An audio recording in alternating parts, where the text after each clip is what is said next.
And here's the finished project of the ZL1 splash guards installed in the front and the rear.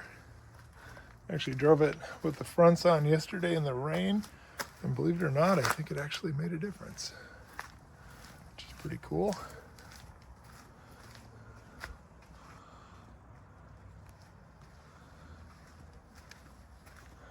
So super simple, they don't stick out too much.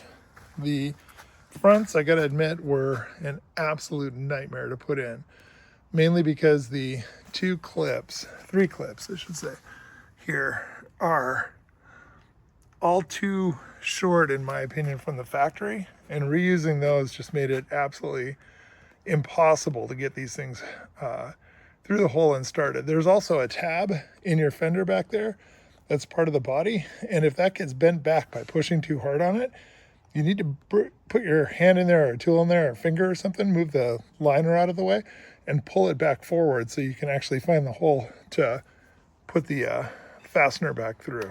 So that took me a while to figure that out too. But overall, I like them. I think they're gonna work out great. And they're super simple, convenient mod for the Durangos. And this is not a tow and go. This is just a standard RT. Hope that helps.